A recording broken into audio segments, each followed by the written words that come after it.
톨스토이의 그 소설 가운데 안나 카레니나라는 그런 소설이 있습니다. 그 첫 줄의 그 번역에 대해서 여러 가지 말을 써놓은 게 있었어요. 근데 그 첫 줄은 이렇게 돼 있습니다. 행복한 가정이란 서로 매우 비슷한 반면에 불행한 가정은 모두 제 나름으로 불행하다. 그렇게 말하고 있습니다. 행복한 가정이 행복한 이유는 다 비슷비슷해요. 얼추 비슷해요. 그래서 뭐 크게 복잡하지 않아요. 그런데 불행한 가정은 각기 나름의 불행한 이유가 있는 거예요. 인생도 마찬가지죠. 저는 항상 기가 막히게 생각하는 그런 일이 하나 있는데, 왜 옛날에 수능고사 치르고 학력고사 뭐 치를 때 그때 그 수석한 사람들 인터뷰를 실잖아요. 그러면 거기에 뭐 수석한 공부 비결이 뭡니까? 이렇게 물어보면 뭐라 그래요? 일단은 교과서를 충실하게 봤다. 그리고 2단은 뭐죠? 학교 공부에 충실했다. 그래서 학원은 아예 학원 학자도 모른다. 뭐 이런 식으로. 그 다음에 또 뭐가 있어요? 그 다음에 잠은 푹 잤다. 잘 거 다 잤다. 그렇게 얘기를 하죠. 그러면 이게 1년, 2년 된 레파토리가 아니고 저 예비고사 시절부터 시작을 해서 거의 비슷한 거예요. 성공할 때 보면 거의 비슷해요. 기업도요, 성공하는 기업을 보면 여러 가지 복잡한 걸 많이 하는 것 같다. 그렇지 않습니다. 여기 대전에도 무슨 그 스웨덴의 큰 가구업체 하나 들어온다 그러죠? 근데 거기에 그 잉그라드 캄프라드라고 하는 그 사람이 자기 회사를 세울 때 목적 한 가지를 딱 가지고 있었습니다. 좋은 물품을 누구든지 싸게 살 수 있도록 하는 거. 그거 목적 하나예요.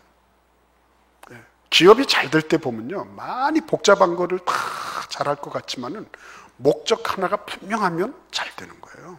신앙생활도 마찬가지입니다. 신앙생활도 이것도 잘하고 저것도 잘하고 뭐도 잘하고 이런 것 같지만 사실 이렇게 파서 들어가 보면 별로 그렇게 복잡하지 않아요. 잘 될 때 보면 잘 되는 이유는 매우 단순하지만 못 될 때, 잘 안 될 때 보면 잘 안 되는 이유는 수백, 수천, 수만 가지가 될 수 있는 거예요. 오늘 이 말씀도 마찬가지예요. 우리가 예레미야서를 처음 열면서 맞닥뜨리는 이 예레미야라고 하는 인물, 그 사람이 살았던 시대상, 이런 걸 보면 복잡해요. 그렇죠? 일단 시대상을 한번 보면 어떻습니까? 지금 나라는 백척간두의 위기에 있는 것입니다. 뭐 지금 핵이 왔다 갔다 하잖아요. 그때 당시에는 신바벨론에 투척기가 왔다 갔다 했어요. 얼마나 무서운 그런 위기가 그들에게 닥쳤는지 모르는 겁니다. 이것이 외적인 위협이라고 하면 내적으로도 역시 그들은 위기 상황을 많이 맞이하고 있었어요. 그게 뭐냐면 이들은 하나의 신화 비슷한 걸 가지고 있었어. 신화 비슷한 거. 그게 뭐냐면 옛날에 왜 그랬잖아요. 블레셋이 막 쳐들어왔을 때 사울 왕이 법궤 가져와라 이렇게 했잖아요. 법궤가 우리를 지켜줄 거야. 이 전투 상황에서 법궤만 있으면 우리는 안전할 거야. 이렇게 생각을 했죠. 그런데 법궤 그거 탈취당했잖아요. 그렇죠? 탈취당했어요. 근데 그런 것과 연장선상에서 이 사람들은 자기들이 성전을 가지고 있는 거, 하나님의 성전이 우리 예루살렘에 있는 거, 이것 때문에라도 우리는 절대로 멸망될 수 없다. 이런 성전에 대한 신화, 불패 신화를 이들은 가지고 있었던 것입니다. 내적으로는 엉망으로 살면서 성전이 있으니까 괜찮아 이렇게 생각했고요. 외적으로는 자기들은 어떻게 할 수 없는, 지금 저 아수르도 잡아먹고 에집트도 지금 손아귀는 그런 신바벨론 제국, 그 앞에서 어쩔 줄 모르는 이런 상황 속에 있었던 것입니다. 그런데 이런 상황 속에서 하나님이 하시는 일이 뭐죠? 매우 단순하다니까요. 하나님이 뭘 하십니까? 사람을 찾으시잖아요.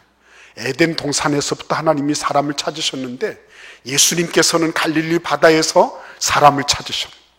그죠? 사람 찾으세요. 이 복잡하고 어려운 시기에 뭘 하십니까? 라고 물어보면 사람 찾는 거예요. 기업가들도 마찬가지예요. 어떤 일을 하기 전에 전략 구상을 하고 뭐를 하기 전에 가장 중요한 건 인적 요소예요. 사람을 세우는 일을 먼저 하는 겁니다. 부지를 만들고 뭐를 하고 어디에 뭐를 이런 거 하기 전에 그런 일들을 감당해낼 수 있는 사람을 세우고 그런 사람들을 통해서 일을 하는 거, 그게 전략이에요.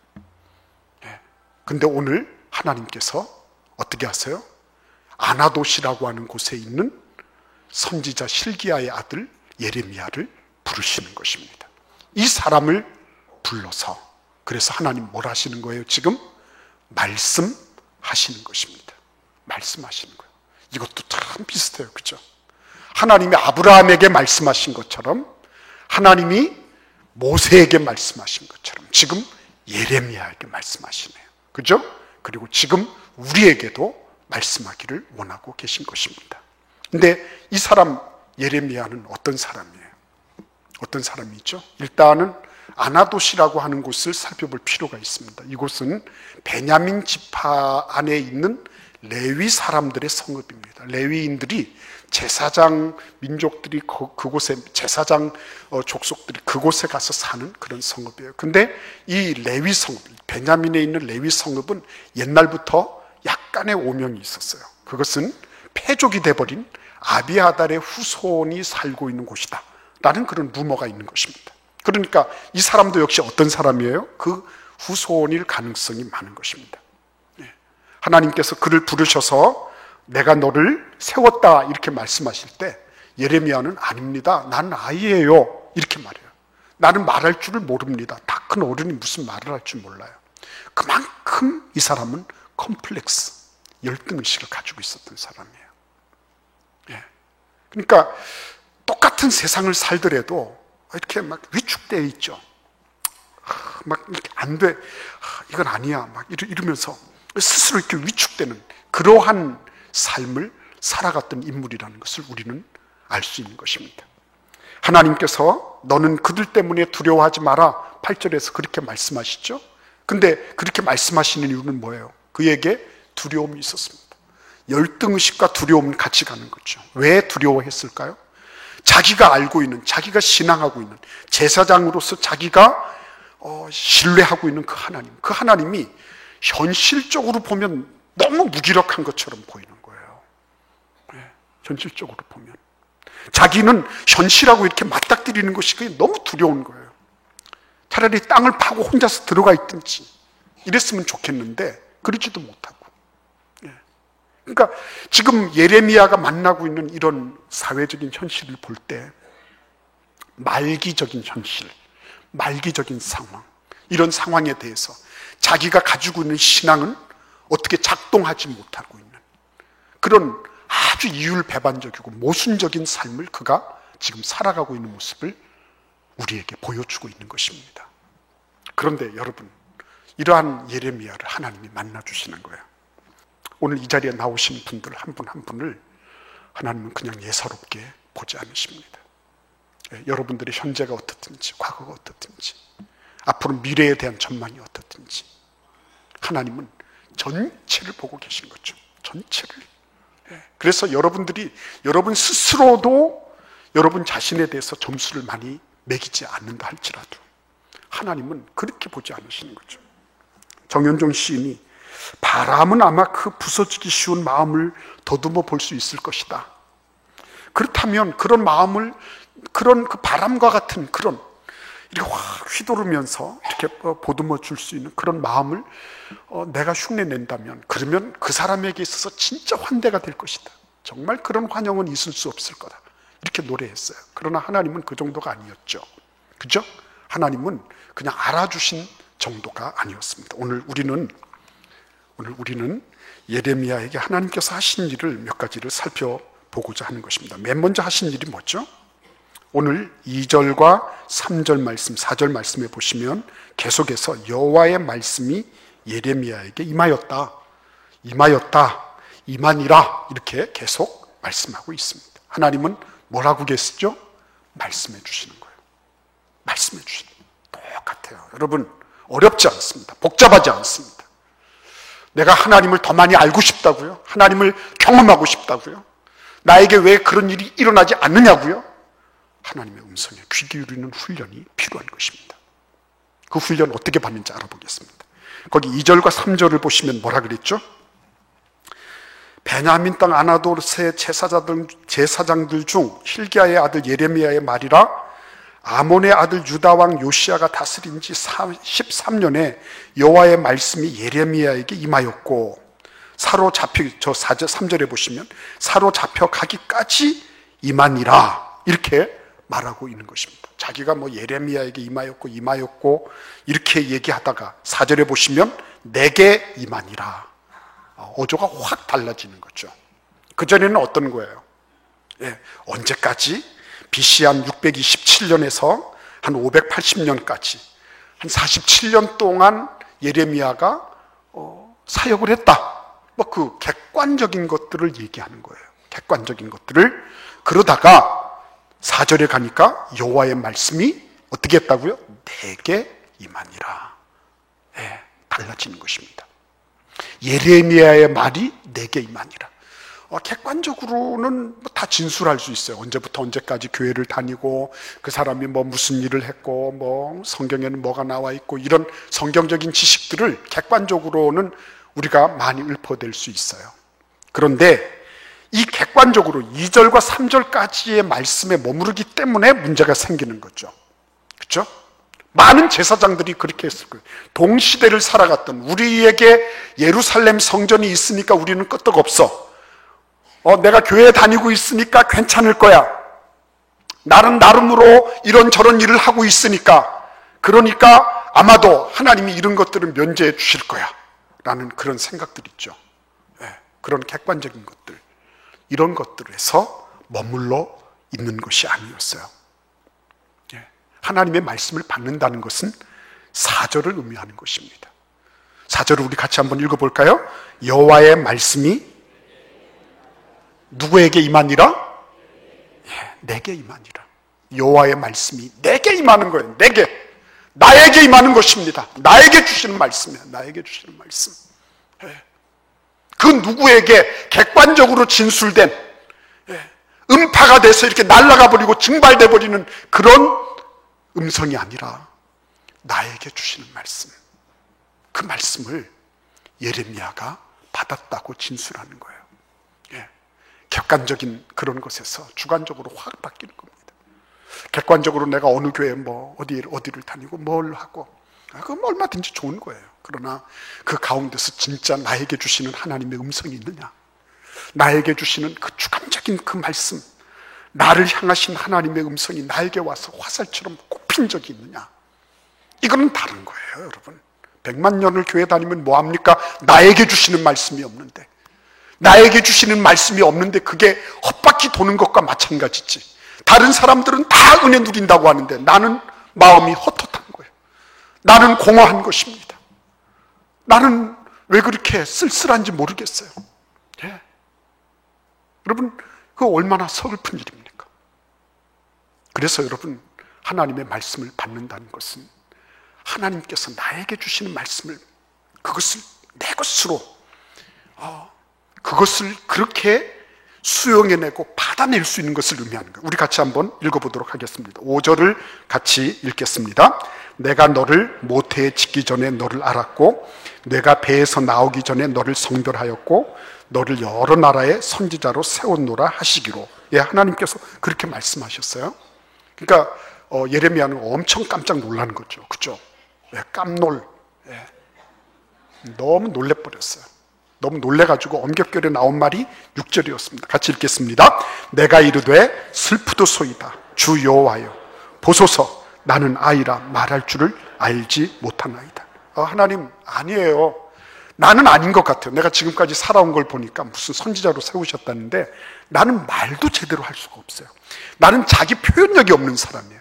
나는 개성이 없는 사람이에요. 사람들의 이목을 끌 수 있는 뭔가가 없는 사람이에요. 그런 카리스마가 없는 사람인데 나를 보고 그런 말씀 허덜 마십시오. 이렇게 나오는 거예요. 그러니까 하나님께서 뭐라고 말씀하세요? 7절을 같이 읽어보겠습니다. 여호와께서 내게 이르시되 너는 아이라 말하지 말고 내가 너를 누구에게 보내든지 너는 가며 내가 너에게 무엇을 명령하든지 너는 말할지니라. 여러분, 하나님께서 노라고 말하는 예레미야에 대해서 다시 노라고 그것을 부정하십니다. 너는 아이가 아니야. 더 이상 너는 아이가 아니야. 내가 너에게 무엇을 명령하든지 너는 거기 가서 전하면 돼 라고 말씀하시는 겁니다. 여기에서 우리가 중요한 교훈을 얻게 됩니다. 나에게 주시는 말씀은 어떻게 오는 거죠? 나에게 주시는 말씀, 그냥 가만히 있는데 갑자기 하나님의 말씀이 어느덧 내 가슴 속에 이렇게 확 들어왔나요? 어느덧 천둥이 막 치고 벼락치듯이 그냥 어느 날 내 뇌리 속으로 그냥 하나님의 말씀이 그냥 불현듯 그냥 짜장 그러면서 들어왔을까요? 그런 말씀 아니죠. 오늘 여기 보시면 하나님은 엄청 인격적이세요. 인격적이라는 것은 무엇입니까? 일방적이지 않으신 거예요. 그렇죠? 근데 일방적이지 않으신 것은 어떻게 드러납니까? 내가 너를 모태에서 알고 성별하고 세웠다 그랬을 때 예레미야가 어떻게 합니까? 하나님, 슬픕니다. 나는 아이라서 말도 제대로 못합니다. 아야 어여 의여 의게 이거 못합니다. 나는 아이입니다 라고 얘기해요.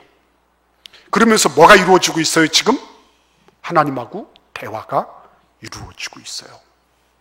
하나님하고 대화가 이루어지고 있어요. 우리 같이 한번 이 말씀을 읽어보겠습니다. 7절을 읽겠습니다. 여호와께서 내게 이르시되 너는 아이라 말하지 말고 내가 너를 누구에게 보내든지 너는 가며 내가 너에게 무엇을 명령하든지 너는 말할지니라. 하나님과 계속 말씀의 교제, 기도의 교제가 주거니 받거니 있게 되면 무슨 일이 발생하죠? 사명을 내가 받게 되는 것입니다. 너는 누구에게든지 가서 내가 전할 말, 그 말을 전해라. 사명을 받아요. 그러니까 베드로가 예수님을 만났을 때도 밤새도록 헛고생을 했는데 예수님 말씀 때문에 많은 오해골을 올리고 그 다음에 뭐라 그랬어요? 나를 떠나주십시오 그랬어요. 나는 죄인입니다.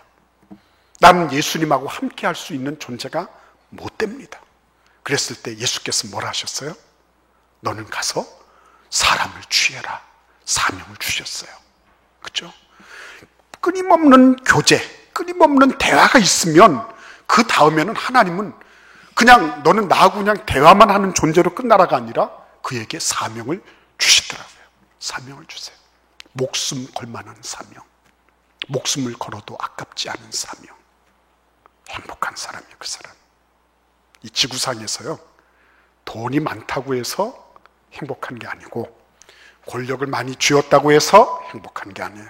내 뜻대로 다 할 수 있다고 해서 절대로 행복한 거 아니에요. 제가 이번에 하와이 가보니까 하와이는 그렇게 지상 낙원이라 그래도요, 전체 미국 50개 주 가운데 자살률 5위를 마크하고 있어요. 자살률이 10% 안에 드는 그런 주가 하와이 주더라고요. 어쩔 수 없는 것입니다. 여러분, 내가 사명을 가졌다고 하는 거는요, 이거는 그 무엇하고도 바꿀 수 없어요. 내 생명을 주고 바꿔도 아깝지 않은 거예요. 그런 사람은 행복합니다.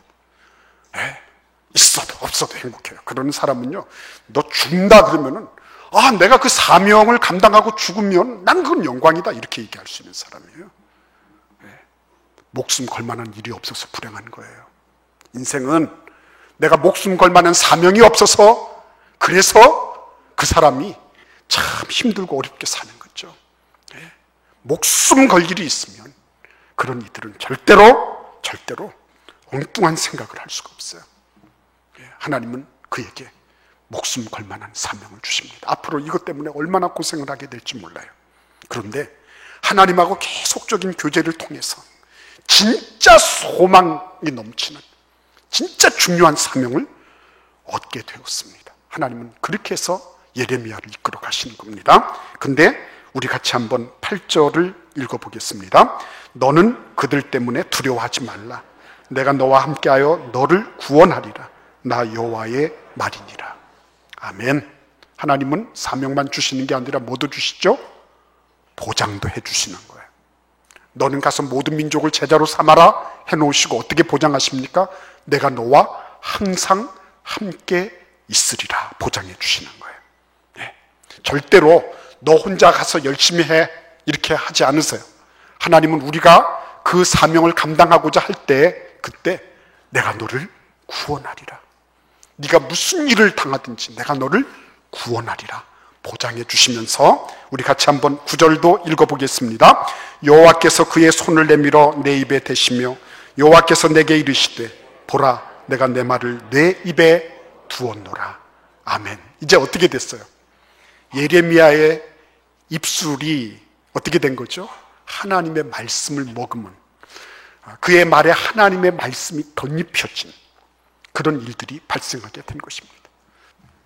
그래서 10절을 읽어보겠습니다. 보라 내가 오늘 너를 여러 나라와 여러 왕국 위에 세워 내가 그것들을 뽑고 파괴하며 파멸하고 넘어뜨리며 건설하고 심게 하였느니라. 아멘. 예.